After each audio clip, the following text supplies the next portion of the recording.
Buenas tardes. Good afternoon, everyone. Be very welcome to the Fundación Telefónica space. I am Pablo Gonzalo. I manage the Department of Art, Culture and Thought of the Foundation. And I wanted to welcome you to this event. Welcome the Secretary of State for Culture, Jordi Martí Grau, who is here, and the rest of authorities, the speakers, and the moderator. And thank all of you for being here with us this afternoon. As you might know from Fundación Telefónica, we are allies of this Forum for Culture of Valladolid since 2018. And we've kept this alliance since then, amongst other things, because of that shared vision of the value of culture. I think that the forum, since its creation, has been a place for encounter, a place that has allowed to explore the major challenges of our society through culture. And I also think that it has become, and everyone following it have proven it in a more and more solid reference. Not only is it a reference at national but international level. I was taking a look at the figures and I see that more than 1/3 of the speakers taking part this year in this forum, come from abroad. And I think that it's also important because, as I was telling you, this forum has an approach to culture that we share, an approach which is wide, broad as an engine for change, a tool, a very valuable tool for social transformation, a tool for dialogue, a tool allowing us to get closer to people, something that is ever more important in the times that we're now living. And it's also a tool that becomes a bridge between disciplines, generations, territories, etc. In this sense, let me just stress that we're very proud of welcoming today the second event of this forum. We started yesterday with the first dialogue.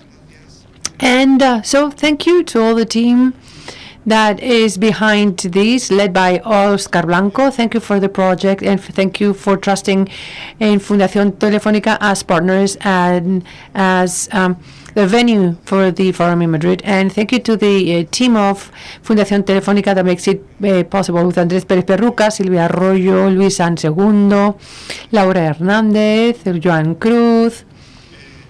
And thank you all that you come to events such as this ones, and going tomorrow to Valladolid's one, you make these projects to remain alive. So without further ado, let me give the floor to Secretary of State Culture, Jordi Martí. Thank you.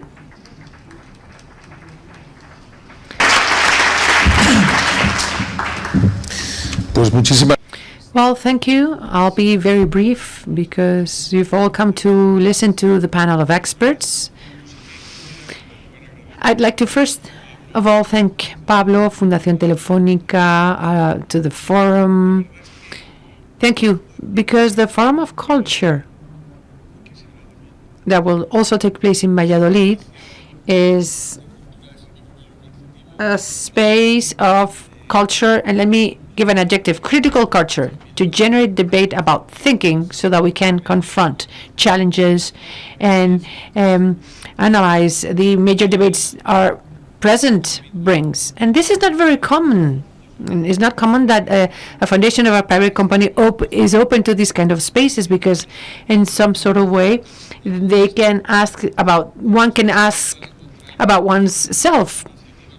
It's not normal to find. It's no more normal to find private initiatives of culture related to entertainment, accompanying people and enjoyment. But going deep into subjects such as fear and fear to freedom, I mean, what a topic, what a subject matter. I mean, you're digging deep into matters that are really important. And that's something to praise, because if today in the world we're living with so many challenges, wars, climate emergency, which is not around the corner, but is just amongst us. With these needs that we have to reinvent ways to inhabit the world and the planet, it is necessary to call for a critical culture that will make us face challenges and analyze the needs for change that the contemporary society needs. So it's always good to have initiatives appearing and continuing initiatives that don't just make a do with enjoying culture as something beautiful or to observe, but to use culture to ask questions about today's reality. I think that every reflection that will be expressed in the forum today, I won't be able to stay until then because my agenda obliges me to leave the places I'd like to be on many occasions and meet other institutional commitments. But many of the interventions that have been expressed and that will be expressed have something I think in common, which is that warning against all those that trying to try and use the idea of freedom through fear. Because that is one of the core elements we have today, the defense, or the trying to make the defense of freedom to be done so that you can do whatever you want, whenever you want, without any kind of limits. In our world, at the verge of collapse, all kinds of atrocities on behalf of freedom are perpetrated. So I think that we should start and being afraid of those who speak without being afraid of freedom. And I think it's more interesting to vindicate the idea, the former Republican idea of freedom, that is, the freedom is the absence of any kind of domination. And that means not just doing whatever you want, whenever you want, but generating the conditions necessary to be able to choose, to build vital lives with meaning. That is why, since from the Ministry of Culture, we defend of the right to culture, the right to enjoy culture, but not only to enjoy, but to actively participate in culture, and to the freedom of building cultural spaces.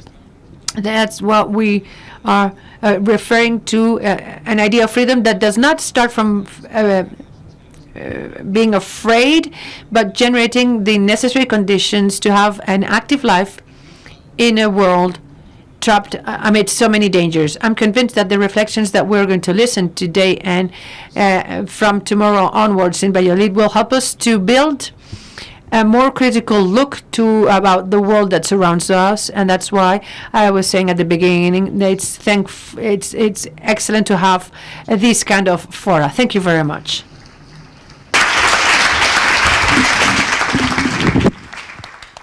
Bueno, pues muchas gracias. Well, thank you so much for this welcome at this Espacio Fundación Telefónica. Thank you to Secretary of State. They said it's not normal to have a space where we can hear criticism and confront ideas. The Forum of Culture is, for me, a kind of oasis where thought, dialogue, and listening are the protagonists, or that water that helps us to survive. In this edition, we're going to go into the different twists and turns of fear, a feeling that human beings face once and over again for many reasons: fear to the unknown, fear to about the other, the fear to uncertainty, and because of these political situations and climate situations, fear about freedom, if we are ever free. So about all that path that joins freedom, fear, and freedom and fear, that's what we're going to be talking about. I'm María Ramos. I manage a culture TV show at the regional TV of Castilla y León, and I have the pleasure to introduce you to these three brilliant thinkers that have studied and disseminated ideas about the concepts that we're going to be covering today. Freedom, fear, vulnerability, human frailty, from anthropology, philosophy, which are concepts that are intertwined. I guess that you must have read them. If you haven't, please read them. It's a pleasure to read their works. And if you're here or following us remote, let me just make a short introduction because their CV, they're so long, and we wouldn't have time to read them all in detail. So I have to my right Lea Ypi, academician expert in political philosophy. She is a lecturer at the London School of Economics. She's worked on Marxism, liberalism, global justice, human rights. She's an Kant enthusiast. And she was 11 when her country, Albania, started to go from communism to a liberal democratic system, capitalism of the 90s. And she's written a book translated to more than 20 languages, Free, the Challenge of Growing, which is a socio-political reflection where she questions that idea of freedom, which on some occasions I've heard her say that for her freedom has to do with more morale. We also have, welcome Lea. We also have Fabienne Brugère, a feminist from France, really engaged, specialized in art philosophy, history of modern philosophy, political moral philosophy, lecturer at the Paris 8 University. Amongst her essays and reflections, she proposes a change of paradigm about the care of the others, which also has to do with fear and freedom, based on vulnerability and interdependence. And in her text, she warns about the fear from others as a matter of this century, and she's concerned about the end of hospitality and the politics of fear that we see in Europe day after day when we open newspapers. Amongst her books, The Ethics of Care, We Are Not Born Women, We Become Women, and Unloving, if we can call that word. Be very welcome, Fabienne. And we have David Le Breton, a sociologist, anthropologist from France. He found answers to his concerns when he was walking in the Amazonia. He's a lecturer at the lecturer at the Strasbourg University. He focuses the body as a social and cultural element. He's published 40 or more essays analyzing the human frailty, pain, suffering, the scars of the body. He wrote about the feelings. Fear is one of them, and how culture conditions and the context that we live in conditions is. And he joins rigorous research with the intimate and delicate approach that he's going to share. I don't know if you've had the pleasure to read him, like Anthropology of Pain. So thank you to the three of them for being with us. And you know that at the end of this debate, we will give the microphone to the floor.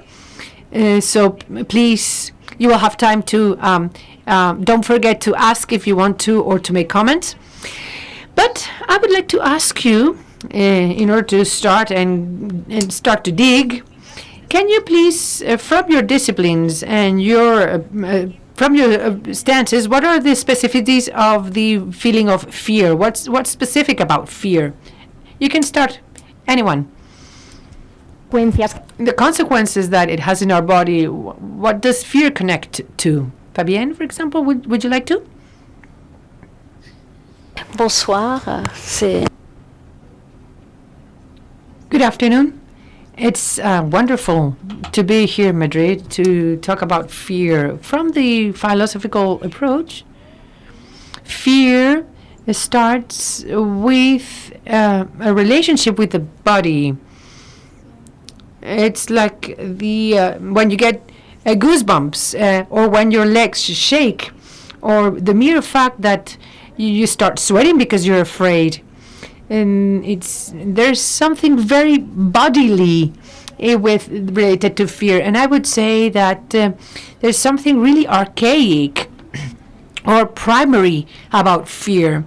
A few years ago, Martin Husband, during the first term of Donald Trump, published a book, The Monarchy of Fear, where she develops the opposition between the primary and archaic feature of fear, which is a simple way of fear, and the much more complex character of compassion, for example, because compassion, which becomes a democratic passion for her, compassion always establishes a relationship with the other, but fear has something much more immediate. If we go back to the history of philosophy, we have different images of fear. The first one would be the one given by Thomas Hobbes at Leviathan, when Thomas Hobbes describes the humankind before the social contract, before the state of societies, humankind structured by fear to die, the possibility of the other intervening over me violently.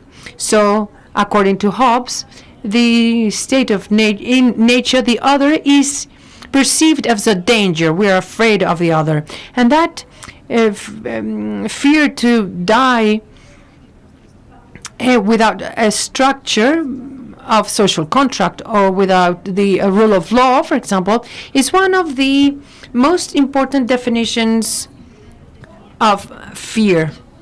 Then we've got a second dimension about fear from the stance of the philosophy, where we can sense it greatly today, which is in our societies, which is the fear to lose your goods, your goods or your property, your body, your spirit. So the notion of property is structured in a fear, because when you possess, when you are the owner, you possess, you are afraid of losing what you possess. And I think that fear of losing what you possess is really important currently, especially is really manipulated. And we could give you many examples. A few years ago in Chile, in Brazil, we have examples, also current examples in North America, in the US, where we've got populist leaders using fear, the fear that their peoples may have to lose their goods, their possessions. So when we politically use these fear, then that can lead to reflexes, making us to vote to more conservative ideas, because we have the feeling that it is going to, what's ours is going to stay with us, so we will keep those possessions. So I think that is also an essential element of the definition of fear. And then finally, maybe a second element or last element, when philosophically we have an interest for the notion of fear, we have to ask about yourselves about the object of fear, because after all, if you identify the object that makes you be afraid, undoubtedly, then you can act. And then fear can be the origin of action taken, and good actions. Actions that can be taken rationally. The major or the big problem here is that when we're just paralyzed by fear, it's being afraid of fear. For example, that's what's the frozen by fear or terror. In the French Revolution, we had that moment of terror, which the fear to die was always present, that idea. So in any case, what I would keep about fear is the need to identify that fear so we can precisely lead it, manage it without being manipulated. But I think that we are also in an era of the manipulation of fear. We are in the era of the manipulation of fear, so there's more than ever a need to identify that fear and to feature it, define that fear, those fears. And that's it, to start. Mira, por lo que las alusiones que ha hecho. So regarding what Fabienne said before, the differences between fear, or the different fears according to our environment, our social environment, our context. How was this relation towards fear in your case? Do we feel it differently according to our context? It is very contextual, and I also think that it's also it depends very much on the age and the stage, and so what is fear for a child is very different from what is fear for an adult. But I would also say that maybe fear is something that's unavoidably part of being human, because it's what appears every time we have to make decisions, and so in some ways it's an inherent component of the responsibility that we face whenever we face choices. Every choice leads in a specific direction, which then commits us to a path, the consequences of which we don't know.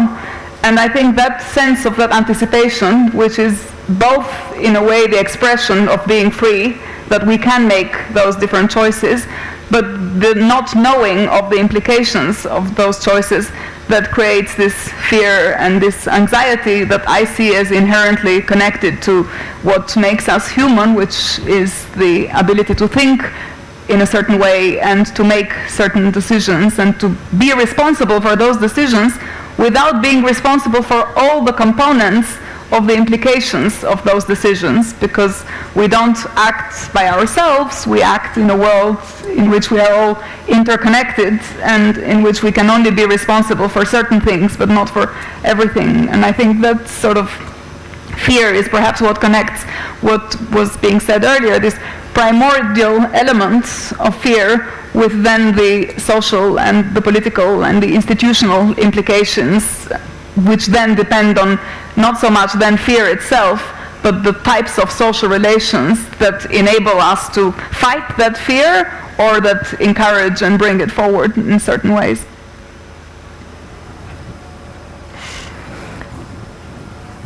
David, So, David, how does the social and cultural context transform, because it intervenes or it has an impact in our emotions? How?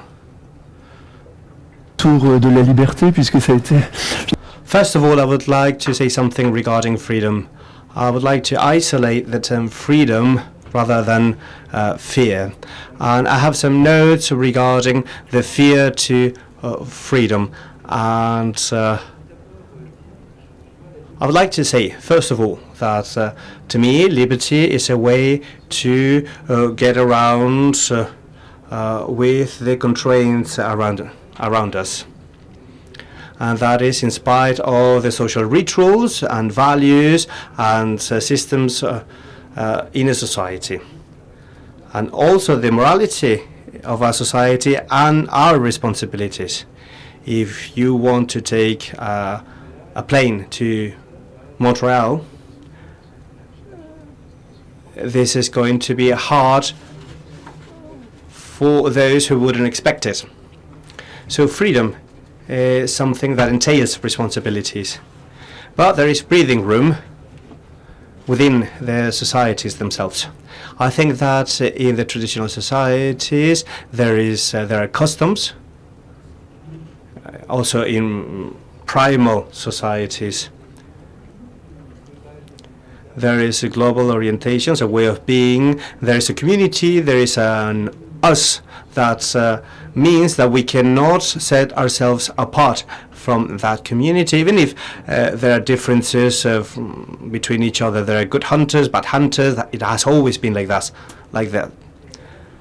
So since the notion of freedom came up, individualism appeared. He was there with the Greeks and so on and so forth. It appeared especially in Enlightenment. And you can tell in the paintings, among many other things. I think that individualism is the invention of freedom, and we have its legacy right now.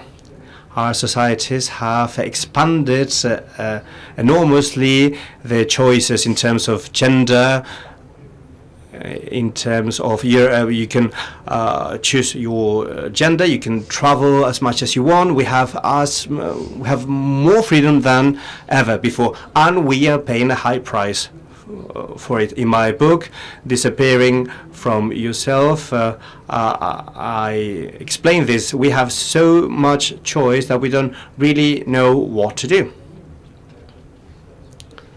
So the disparison of the self is something we all know. We are sometimes sick of ourselves. Sometimes we want to disappear.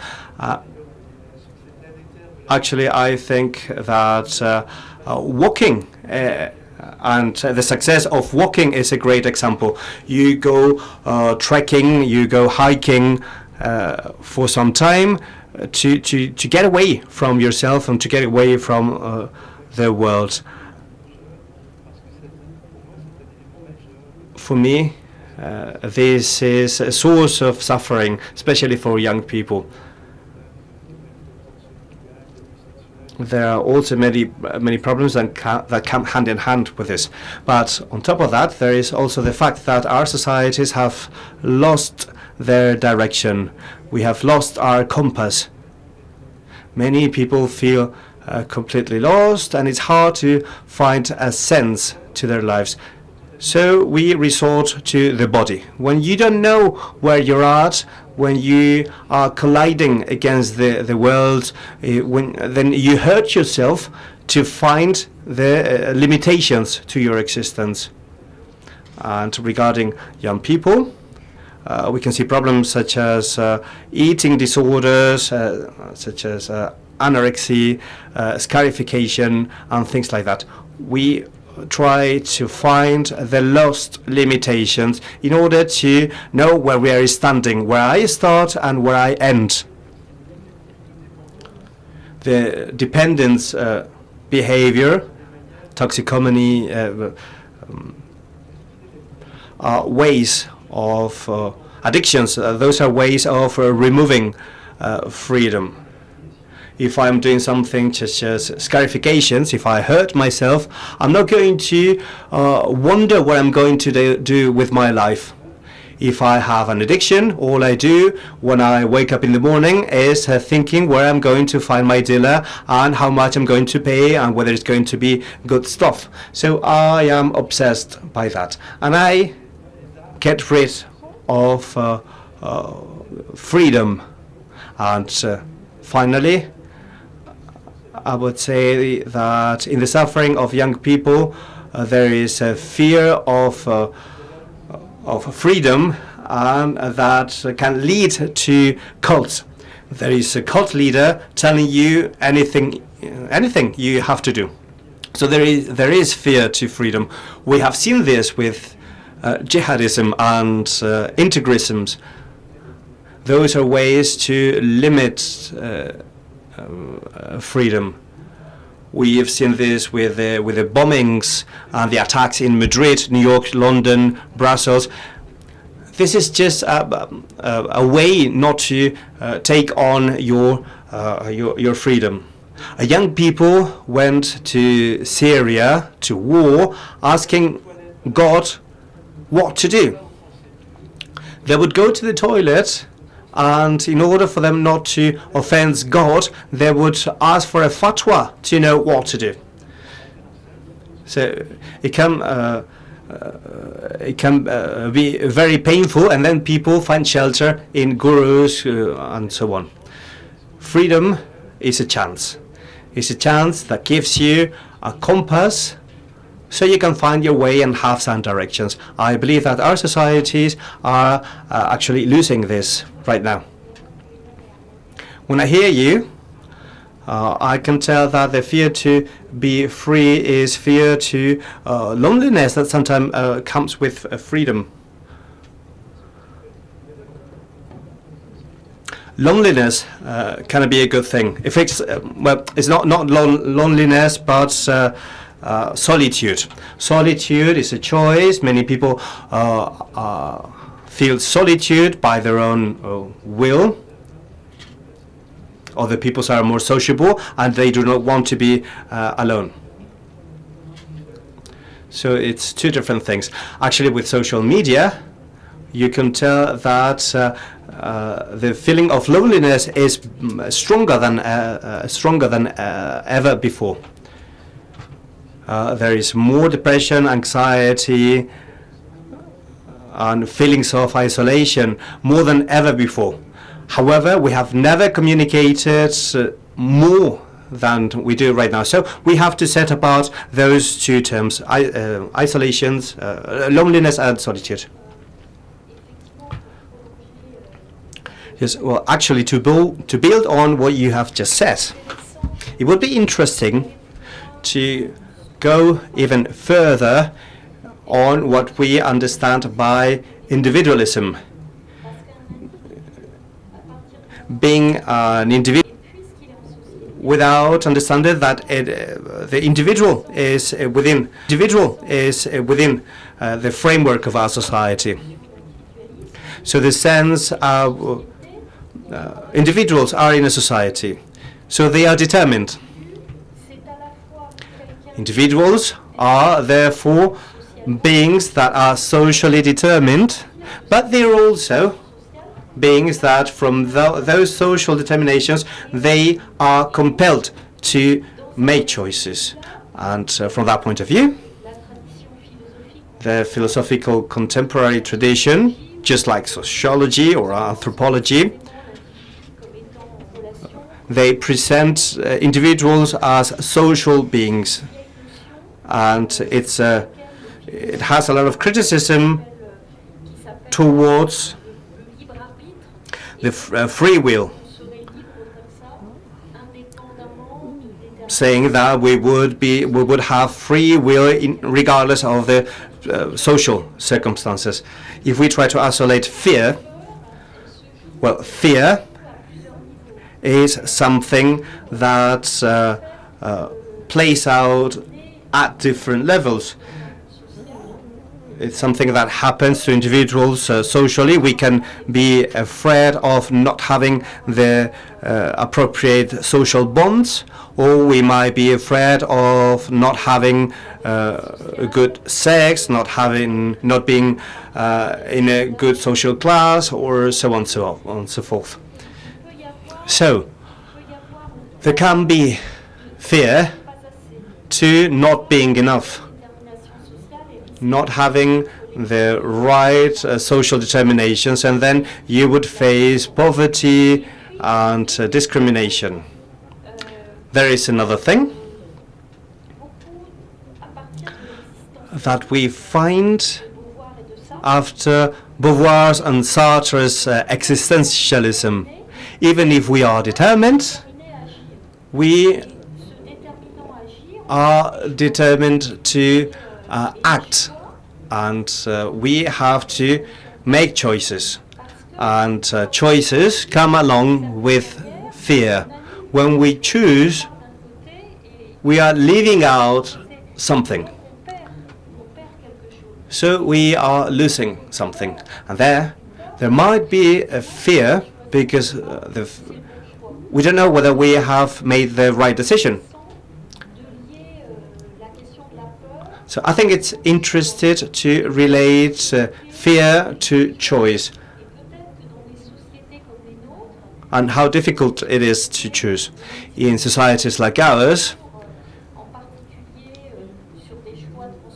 we promote choices to consumerism. In consumerism,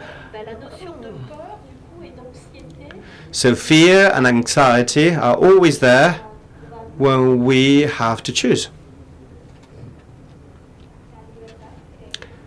So do you believe freedom has to be limited somehow so we can live along the other with the rest? Freedom is always limited, actually, because we are always in a social context operating within constraints that we either inherit from tradition or from previous generations or from the authorities that we subscribe to. And I think what's really interesting is that this contrast between this liberal idea of freedom, where people are told in liberal societies we are free to make choices, and the fact that those liberal societies themselves generate pathologies and fears, because although on the surface we are free to make choices, our choices are often also determined and driven by social factors, by economic factors, by political circumstances that we don't really have control over.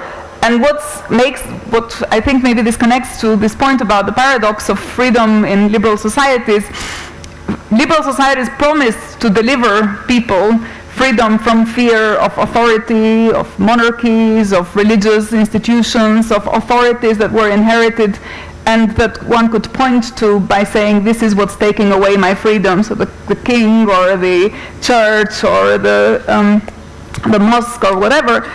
And yet we find ourselves in these societies where actually the patterns of interaction are anonymized. The structures deliver types of unfreedom that we can't really point to. We can't really say who is responsible when we are constrained by the internet or by the algorithms that we sell data to, or by types of speech or by discourses that we find ourselves inherit uncritically. And yet they deliver a kind of pathology of freedom of its own, because you still perceive that you're not fully in control of your choices, of your agency. And so the paradox is that we are told that we live in these liberal societies that realize freedom and that deliver us a kind of freedom from fear, and the pathologies that they themselves generate, where the freedom is not, the freedom from fear is no longer the fear of an authority that we can specify, but of these anonymous, spontaneous interactions between millions of people, none of which want to take away freedom from someone else, but the result of the unintended consequences of all these different interactions is that is the unfreedom of some people at the expense of freedom of other people. And so there's this asymmetry in how we think about freedom and when we think it's actually being realized. Esos miedos y esas inseguridades, no sé si abren una dicotomía entre libertad y seguridad. I personally think of freedom in connection to La libertad and moral choices, and so and security I think is something very different, and perhaps it's something that kicks in already before we think of ourselves as moral agents. So I think for a child, for a baby, for someone who is in this kind of pre-reflexive mode, there is always a question of security, and in some ways in that stage freedom is connected to security, because you feel that you are, if you're safe, then you also feel that you can make the choices that you initially wanted. But I think in a slightly different dimension, the more mature we are, the more, this is the difference between a child and an adult. An adult has a dimension of freedom that is connected to this moral agency that we only have when we are fully thinking and fully rational beings. And that is exactly what shows us that there is this freedom that isn't the freedom we think is just to do whatever we want. This was being mentioned in the opening intervention, this idea that to be free is to just do whatever I feel like. There is a really wonderful passage in Plato where he talks about the tyrant who thinks that they are the freest of all, so think they can do whatever they want. They're a tyrant, everyone is at their mercy, they can dictate the behavior of other people, and therefore they think that they are the most free person. But Plato says actually the tyrant is the most unfree person, because they are actually guided by their instincts, by their greed, by their desire for power, by their desire to accumulate. And so it's a type of unreflexive connection to choices, which is actually the symptom of being unfree as opposed to free. And what freedom really is what appears to us in this moment of moral responsibility. Hablas de la tiranía, has introducido ese término. Robespierre decía que el secreto de la libertad radicaba en educar al pueblo y el de la tiranía en mantenerlo en la ignorancia. No sé si hemos dejado que otros manejen a su antojo ese secreto.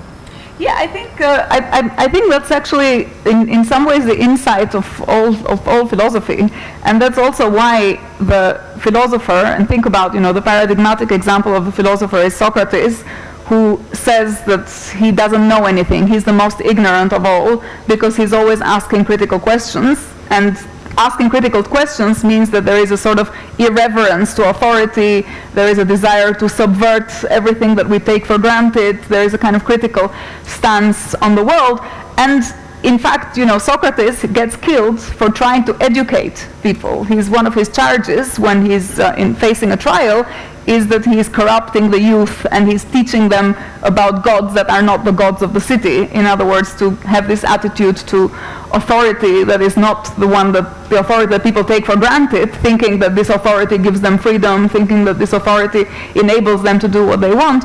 And the sort of core of education and the core of critical thinking is exactly to lift this veil and to make people realize that actually there is a form of authority and there is a dogmatic adherence to whatever we are told to believe in, which sometimes shapes our thinking, even in societies where we think, the people who are unfree are, the people who are subject to jihad, or the people who are subject to fascism, and that there is a way of thinking that is free by definition. And the mission education is exactly to show you that there is a critical stance on the basis of which education is exactly understanding that you are always at the mercy of some authority, at the mercy of some dogma that you take for granted, at the mercy of some norm that you adhere to.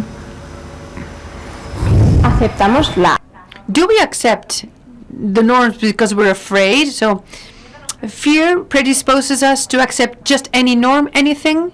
There's a survey that has just been done in Spain, but maybe we can use the example of many other situations that we see politically worldwide, which is 26% of the youth between 18 and 26 years of age, in a survey on political systems, they say they prefer an authoritarian regime rather than democracy. I don't know if that has to do with that fear to freedom, because it's easier for them to let them think for you instead of you thinking. I don't know if that fear predisposes us to accept just anything.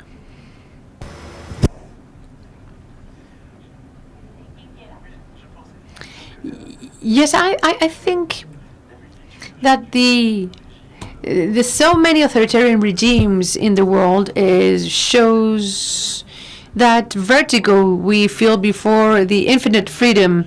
It's a way of finding masters. What must I do? I want to be free, but I don't want to be left fully alone with only my initiative. So it's the counter-clash, the backlash of a freedom that chokes us. Today we can change gender. We can I said it before, we can change countries, language, everything, but we're not happier. And never before societies have left us such a despair as now. Maybe in the years before Nazism in Germany, but with the current social and political context today, which is very hard, but we've got that. Also, the huge freedom where we don't know what to do with it. So, questioning freedom through fear, it's going ambivalence, as I said before.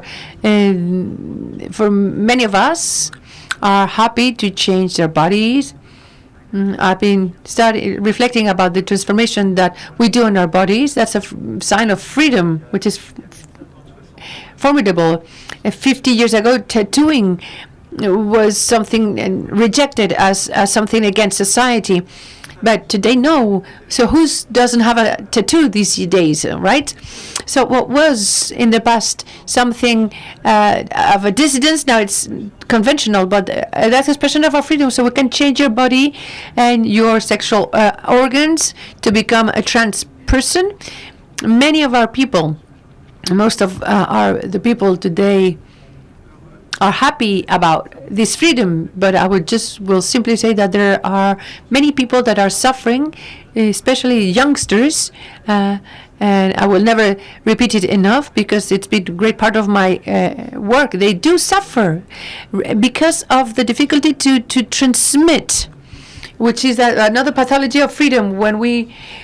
When you're a parent, what do you transmit to your children? Do you transmit the values of ultra-liberalism like Trump-wise that will make them really adapted to contemporary societies, or do we transfer other values, friendship, reciprocity? I guess that most parents will choose for the second, but if you teach them this, maybe they will risk of being very marginalized youngsters. That's why this aspiration towards authoritarian regimes, you must do this, that, and you don't discuss. It gives you reassurance, as I was telling you before, with sects and religious integrism. So knowing who you are, being integrated, and also walking the path towards the future. Maybe to expand on the debate on what you were asking about youngsters and youth, I think that youth is really, I would say, divided. And I think that in every country, at least the countries where there's the possibility to express oneself, there's a divide, a binary approach or stances. Youngsters that are asking for authority, but there are youngsters who are asking for more democracy. We have seen a survey done by an American university saying that there are differences between men and women too. And more specifically, young women were prone to having more open societies, and young male were prone to logics that are more conservative. So I think that we are really in a divided world, even more. So closed or open societies. And then we've got the question of the difficulties of democracy. There is a very good text by Jacques Rancière titled Hatred to Democracy. And in this text, Jacques Rancière explains that the difficulty of the democratic experiences is not only regarding democracy of the state of rule or rule, but it also considers democracy as a matter of experience, of relations that are horizontal instead of vertical. So what he says is that democracy produces disorder. And that is what Plato said. What Plato was saying about democracy. So yes, democracy produces disorder. So the question is to know what's the agency we have in, politically speaking, about order, disorder. How do you build order from what produces disorder? How do you build this political society from disorder? And so what's at stake today with the outbreak of authoritarian personalities that want to lead or manage countries that a priori they are democracies or not. But those authoritarian personalities are based on the fact that democracy produces disorder, that it doesn't allow to advance, and more precisely, they don't allow to have unity. So each one in democracy goes in its own way, so there's no logics, there's no sense. But, and maybe this is what youngsters say, we would like to have more authority. Maybe what they're saying, it resounds what he was just saying. They say that we don't get the sense, we don't understand, we can't manage to go all in the same sense. It's not too bad to all go in the same direction, but Otherwise, what we need is to have common values. It is something that creates community. So for a democracy to work, there must be common values, a common story. But the problem of the democracies today is that they have, let's say, hidden too much values. They haven't balanced values and practices. For example, if you take the French Republic, it is true that one of the values of the French Republic is equality. But, well, currently, as a matter of fact, there's more and more inequalities about in wealth terms, for example. So we have built our society in France starting from the French Revolution based on three notions, three values. And if we take equality, we're really, really far. So that can also create hatred in countries that are so-called democratic, because we can't manage for our values and the reality match. So that creates frustration, and when there's frustration and when there's hate, there's fear, and when there's resentment, there's a fear, and that leads to even more authority. See, well, of the connection between freedom and democracy and authoritarianism, because it seems to me that we have to ask ourselves what is actually exactly democracy, what do we mean by democracy?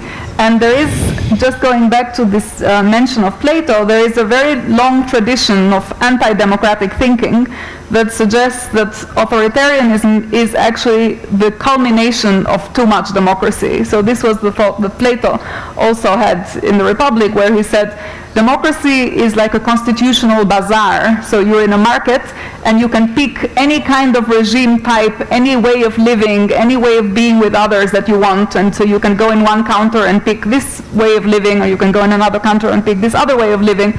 And at one point it becomes, Plato said, really confusing, and the people whose voice democracy is supposed to track are so confused that they need someone to interpret it for them. At which point you have the emergence of what Plato called the demagogue, or what we might call today the authoritarian leader, who goes to the masses and says, look, this is what actually freedom really means, and then gives them a story of what freedom really means, and if you follow me, then I will deliver you real freedom. And this is actually the story of all the authoritarian leaders that we know today, who have this narrative of there's democracy, but what does freedom really mean? And I think, and this maybe to connect to your previous point, so there's two ways of thinking about democracy. One is to say democracy is when we just all have our say, do what we like, say what we like, just express ourselves, follow through with our instincts, just aggregating different preferences. Or there is a more complicated, but also much more difficult and much more demanding conception of democracy, which isn't just your preferences, but your preferences that are enlightened, or that think about others, that think about not just yourself, but your relationship to society and to the values of the society. And I think in that more demanding conception, it seems to me that we don't really have democracy anywhere, even in the countries that say that they are democratic, because ultimately all of these countries, what they do is they go out there and they aggregate preferences, they aggregate votes, they follow whatever people think is the right thing, but they make very little effort to educate and to increase culture and to increase the background within which we can make those choices. And even when they make that effort to educate, they actually depend on rich people, on donors, on foundations, on the goodwill of some people who have opportunities to extend them to the rest of society. And so even in those cases where we think, well, here we are in an open space and we're having an open discussion and we're contributing cultural criticism, if you ask yourself what are the conditions under which this capacity is exercised, you realize that those conditions are very, very limited and obtain only in a very narrow subset. And then if you have a more demanding conception of democracy, then you realize that it's also not really as democratic as it seems to be.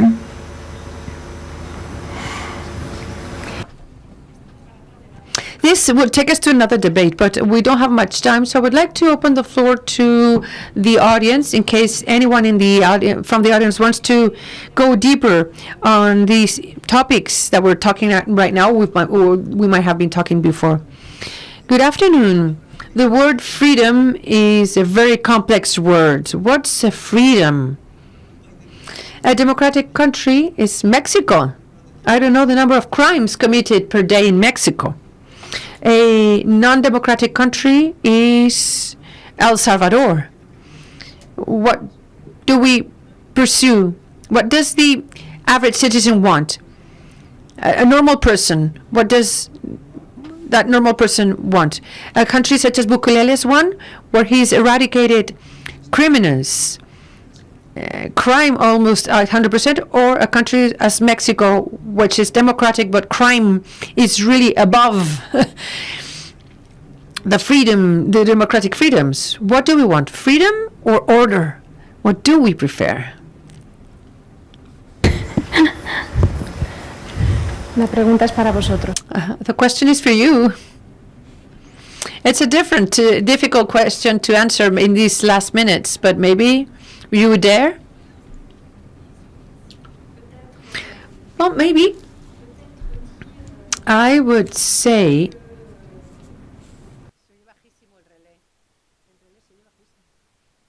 democracy is related to the possibilities to live together well with the minimum level of violence. And when different philosophers of the 17th and 18th century imagine about the perspective of a social contract, what they are talking about is a pacified society where the relations between individuals are sociability relations, a relationship of listening, of mutual respect. So a democratic society is a society where my freedom does not impeach the freedom of others, or more precisely, the social bond is reciprocal. Reciprocal even in asymmetric relations. So I believe, and I won't be able to answer bluntly on the countries you were mentioning, because I think that Mexico is also going to depend on where in Mexico that you live.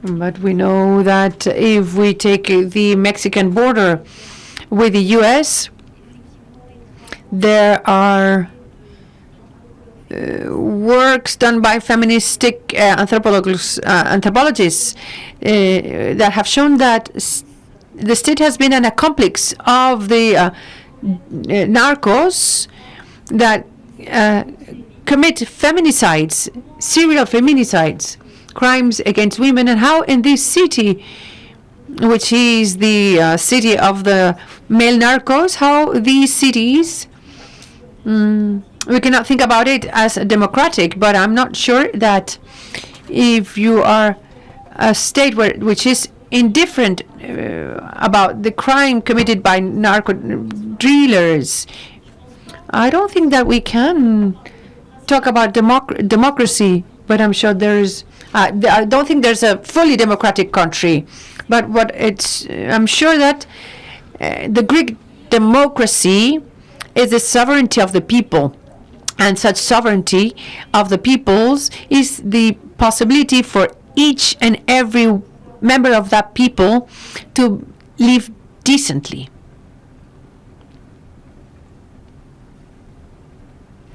There was another question over there. Good afternoon. I was listening to the three speakers, and something was really striking for me: the confrontation between moral responsibility and freedom. I think that, like, they're in contrast, authority versus equality. Authoritarianism is different than authority. So authority does not always have to do with the lack of equality. And then there's common line. What is the common story, the common idea in such a polarized society? Is like the society in Spain? How do we define that common consensus? Thank you. Yeah. We define the common by thinking about responsibility, and by thinking about responsibility in a way that enables us to think, what is my role as an individual in a society which has to respect the will not just of me but of all other people that are like me. And so in that sense, freedom is expressed in relations of equality. But I don't think that we need much more than this connection between freedom, responsibility and equality to understand what it is that we owe to each other and what it is that we need to have functioning democracies, basically. Once we understand that we need to engage with each other in the right processes by making laws that respect the will of people, that track their moral responsibility, I don't think that we need to chase a conception of the common that is given by either by tradition or by certain ways of understanding history, or anything more than just this commitment to what I think is this notion of moral responsibility.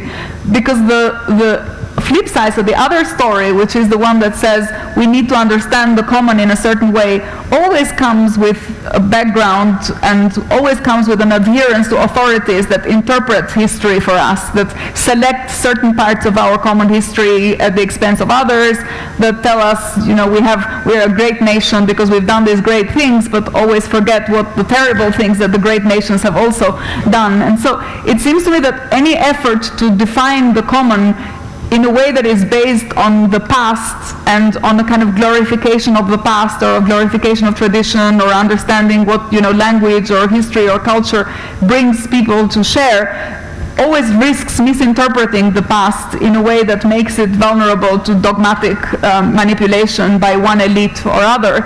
And it seems to me that the best way to understand what is common is to actually encourage education and critical thinking and cultural exchange in such a way that makes people take responsibility and make citizens think responsibly about the societies in which they live, without necessarily thinking that some societies have the magic truth about what it means to be free and what it means to be democratic, and they just need to go out there and share this magic truth and with the rest of those who somehow didn't get it. So. Hay por ahí otra pregunta. Any other questions? Do we still have time? I think this is going to be the last one. That's great.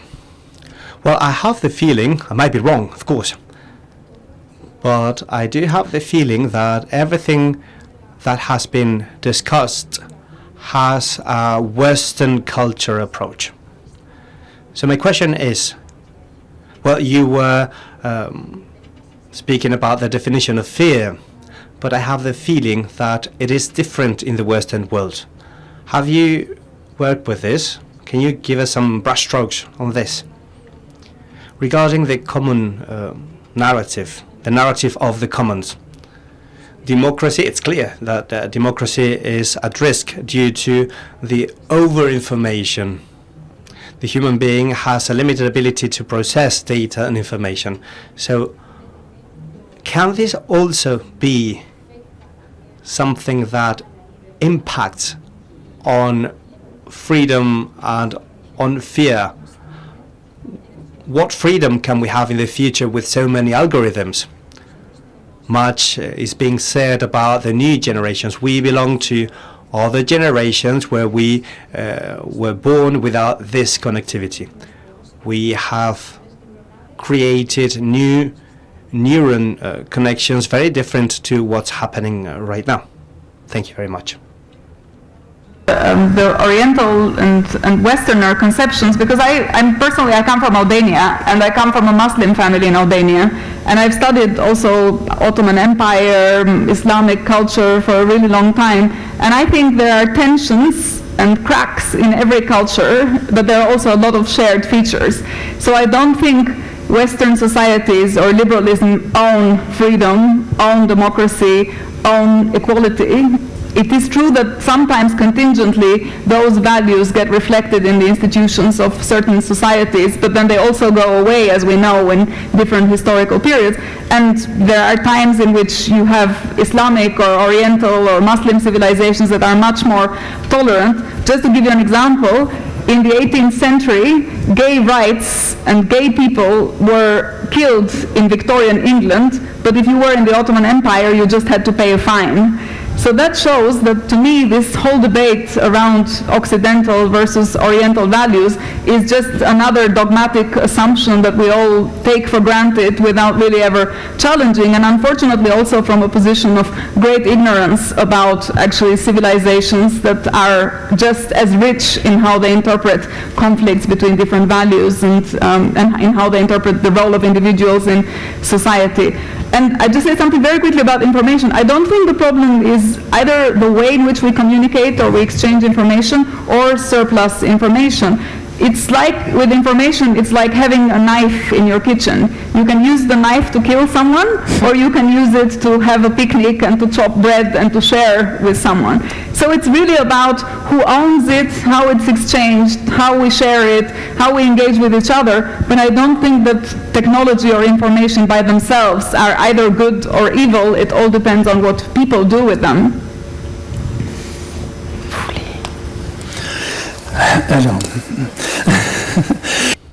Well, I don't agree with you.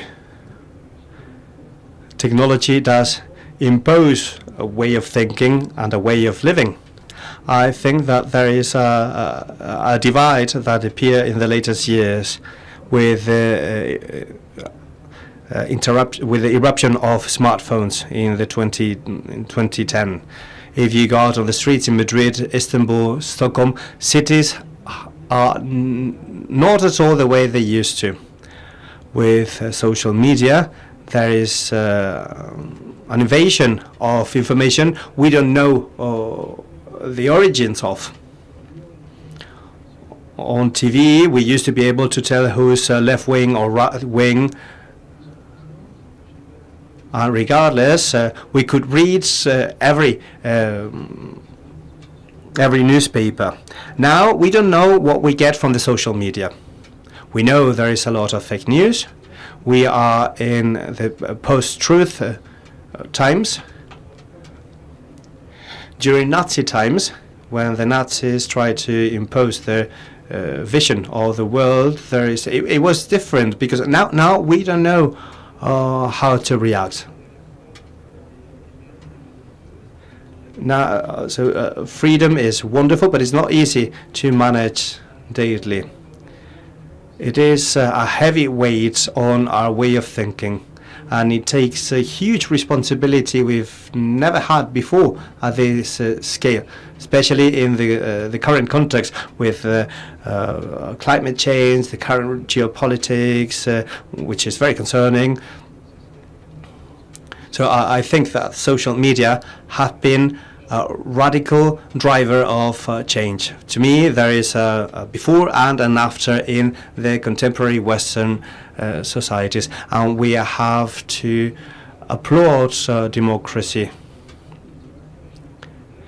Authoritarian regimes are regimes where people are put in prison or killed if you don't agree with. So I believe that our role is to defend the freedom, the democracy, even if it's not always easy.